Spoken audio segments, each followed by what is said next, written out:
Como podemos ver aquí, Sor Juana es una figura icónica no solo en la vida y conciencia de México, sino en las letras hispánicas. Pero ¿cómo es que una monja, una persona que decide pasar el resto de su vida en un convento, remota del resto del mundo, dedicada a la contemplación y oración, puede llegar a ser una figura tan icónica en la vida pública? En esta presentación vamos a explorar el impacto de sus escritos y sus ideas, pero vamos a explorar también de dónde provienen sus ideas. Sus ideas son muy poderosas y en muchos sentidos anticipan el feminismo. Sin embargo, yo creo que sería anacronista e incorrecto llamarla feminista, porque su vida fue en el siglo XVII y como vamos a ver, muchas de sus ideas están bien arraigadas en la fe católica y en la larga tradición. Sin embargo, hay muchas maneras de interpretar la vida de Sor Juana Inés de la Cruz. Recientemente salió una serie en Netflix que se llama Juana Inés. El programa trata de la juventud de la monja. Como podemos ver en este anuncio, hay un tema constante del conflicto entre la intelectual Juana y el Santo Oficio de la Iglesia. No he visto el programa entero, así que no sé si cae en algunos de los anacronismos que suelen suceder cuando se habla de una figura histórica. Pero algo que este anuncio nos dice es que uno de los temas de su vida fue el conflicto entre su papel como mujer y como monja y una sociedad patriarcal.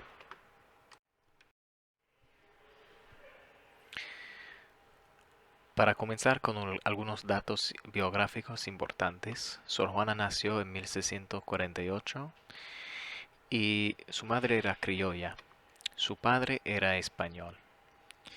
Era una dama de honor en la corte de la virreina y este fue el hecho quizás más importante en su vida, porque seguía disfrutando de una relación de patrocinio con la virreina y era por eso que sus obras se seguían publicando después de que entró en el convento. Aunque venía de clase alta, sus opciones en la vida eran bastante limitadas. Como era ilegítima, el único camino que le quedaba abierto era convertirse en una monja. Entró en el convento de Santa Paula de las Hieronimitas en 1669. A lo largo de su vida, va a amasar una de las bibliotecas más grandes en todas las Américas en esa época. Su relación de patrocinio con el virrey y la virreina continuaba y por eso muchas de sus obras se publicaron no solo en México sino en España también.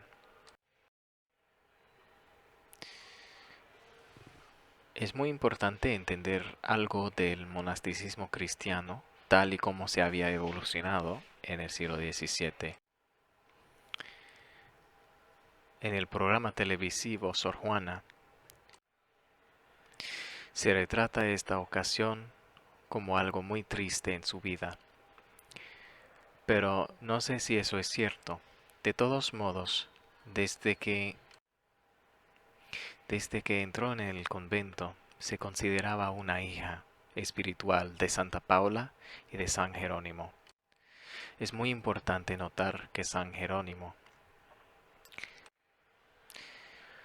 además de ser un santo, era una figura sobre todo intelectual en la historia de la Iglesia Católica. El mismo San Jerónimo creía que había un conflicto entre su mundo intelectual, sus libros y su fe cristiana. Este conflicto aún existía en la época de Sor Juana, Pero vamos a ver en una de sus obras de prosa más famosas, Respuesta a Sor Filotea, que ella había logrado resolver este problema para sí misma.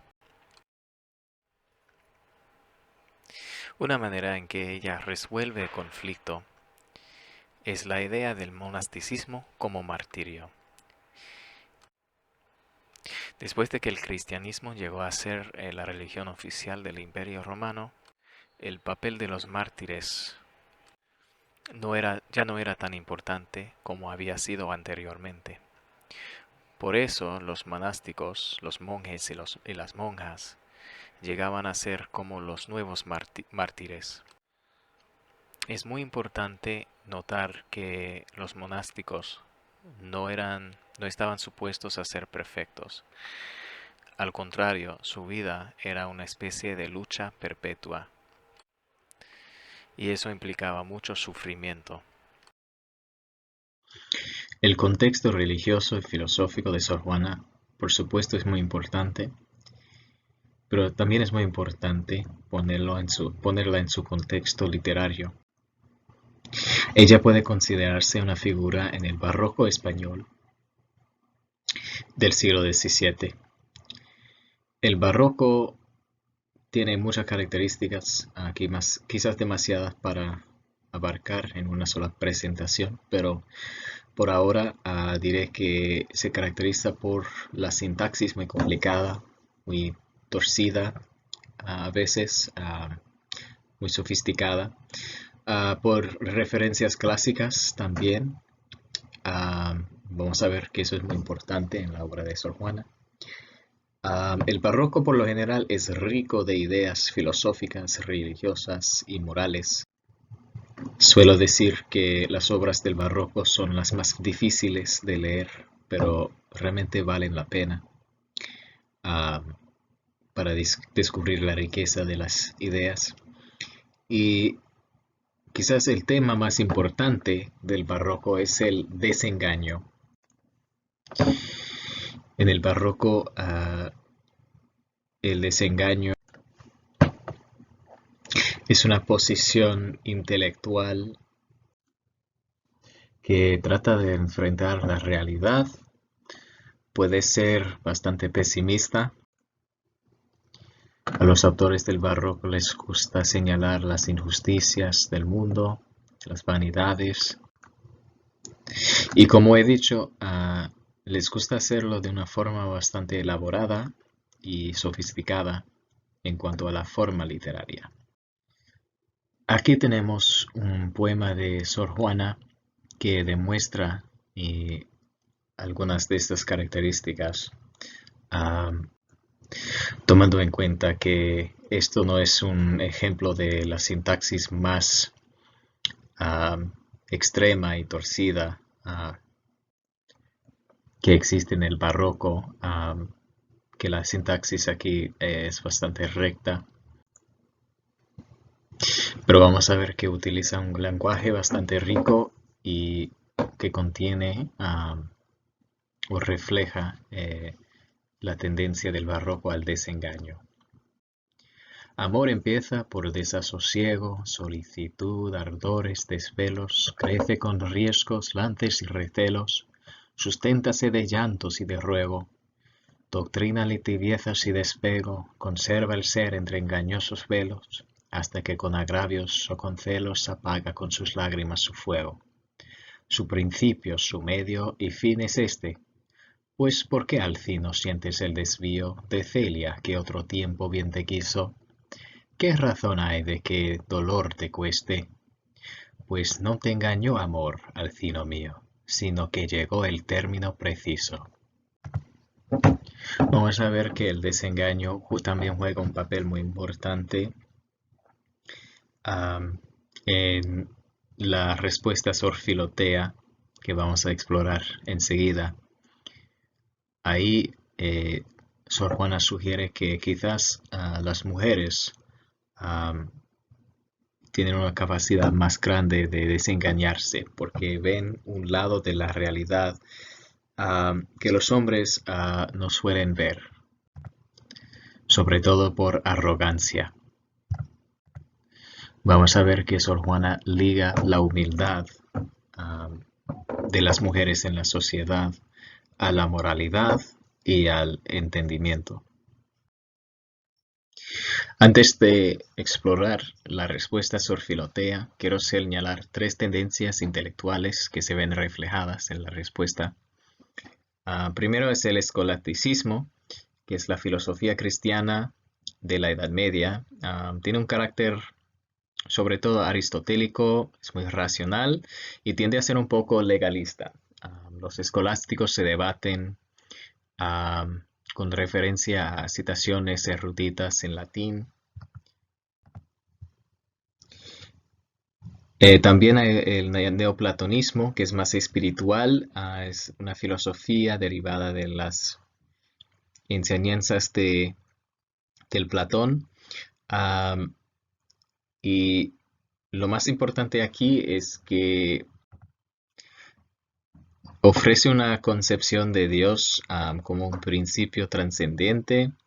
El mundo de cada día, de las apariencias, es ilusorio y Dios está en un nivel de realidad trascendiente más allá de lo que percibimos todos los días. Pero el individuo o el alma del individuo puede acceder a Dios por medio de un proceso de perfección, que en latín se llama la escala perfecciones. Pero se accede a Dios por medio de la contemplación. La contemplación es muy importante en el neoplatonismo. Y finalmente tenemos el humanismo, que es muy importante en la obra de Sor Juana. La idea es que una persona educada, erudita, debe tener una educación que abarca toda la herencia clásica, todas las ciencias, la literatura, la poesía clásica. Debe escribir en un latín clásico ciceroniano, que no sea como el latín legalista y rígido de los escolásticos. Como les venía diciendo, las monjas de Santa Paula o las 100 ordenitas a las que pertenecía Sor Juana, supuestamente vivían en el convento y no participaban en el mundo de afuera. Pero en el caso de Sor Juana, sus obras se seguían publicando en México y en España. Y como les dije, es por su relación con la virreina. Y como voy a señalar, creo que uno de los argumentos más radicales que hace Sor Juana en la respuesta a Filotea es su interpretación de la historia de la Iglesia. Ella dice que los hombres que creen que tienen derecho a mandar a las mujeres al silencio o no participar en la enseñanza públicamente, se debe a un error de interpretación. Bueno, la ocasión de su defensa en la respuesta a Sor Filotea es que un obispo en México la había criticado por ser una figura intelectual tan pública y le había dicho en una carta pública que debería enfocarse en la vida contemplativa y religiosa de una monja. En la respuesta, Sor Juana defiende la idea de la educación de las mujeres y del papel de las mujeres a ser profesoras, a enseñar públicamente, aunque vamos a ver que quizás debían solo enseñar a otras mujeres. Sor Juana se siente obligada a defender lo que ella llama su inclinación a las letras, am, pero yo creo que el aspecto más poderoso de la carta es que ella demuestra por medio de la carta misma que ella tiene los valores religiosos. Ella no tiene que decir que es espiritualmente o intelectualmente superior. Eso se demuestra en la carta misma. Así que antes de comenzar, quiero señalar que, bueno, se puede interpretar a Sor Juana como una especie de protofeminista. Para mí está claro que ella anticipa en muchos sentidos el feminismo, pero para mí su respuesta a Sor Filotea es tan poderoso, o es tan poderosa la respuesta porque encarna los valores de la espiritualidad. O sea, si no fuera por la humildad que ella demuestra, sus facultades intelectuales muy brillantes no tendrían el mismo impacto. Como ella dice, ella solo escribe, ella solo rompe el silencio porque se le ha pedido. Creo que podríamos resumir todo su argumento en dos puntos. Primero es el aspecto hermenéutico, es decir, que las ciencias son imprescindibles para entender la Biblia y es por falta de esta erudición que se ha mal interpretado la Biblia y de ahí la mala interpretación del principio taceant mulieres in ecclesiis. Ella se refiere a los hombres eruditos pero necios. Yo creo que vale la pena señalar que necio proviene del latín nescius, que es otra forma de decir ignorante. Y debido a la mala interpretación de las Santas Escrituras, se les ha cerrado el camino a las mujeres, por lo menos para enseñar a otras mujeres. Y según Sor Juana, las mujeres serían mejores en este oficio porque, porque serían más capaces de defender a sus estudiantes de los vicios que, como hemos visto, ella liga a los hombres arrogantes. Y para volver por un segundo al argumento que ella hace, que ella podría dejar de leer, pero no podría dejar de estudiar. Hay una parte donde ella dice, ¿qué os pudiera contar, señora? Refiriéndose al obispo, de los secretos naturales que he descubierto estando guisando. Si Aristóteles hubiera guisado, mucho más hubiera escrito. Y creo que esto es su punto más radical, es decir, ella une la idea de la humildad de las mujeres, la inmanencia de la razón y el papel subordinado de las mujeres en la sociedad. Y de una forma bastante sutil, una figura tan importante en la historia intelectual occidental, Aristóteles. Después de escribir la respuesta a Sor Filotea, la triste verdad histórica es que Sor Juana vuelve al silencio. ¿Qué pasó? No se sabe a ciencia cierta si fue que el Santo Oficio logró callarla o que simple y sencillamente tenía problemas de salud y ya no podía coger la pluma. Lo que sí se sabe es que Sor Juana creía en el poder del silencio. No es que no creía que el lenguaje no tenía ningún poder, pero para mí, yo creo que Sor Juana creía que el lenguaje debe ocupar un espacio bastante fijo en el tiempo. O sea, una sola obra de arte, una página, la vida entera de una persona, debe ser espacio suficiente para expresar todo lo que el genio humano puede expresar. Eso puede ser poco o mucho, dependiendo de la persona. Pero una cosa es cierta, siempre le sigue el silencio.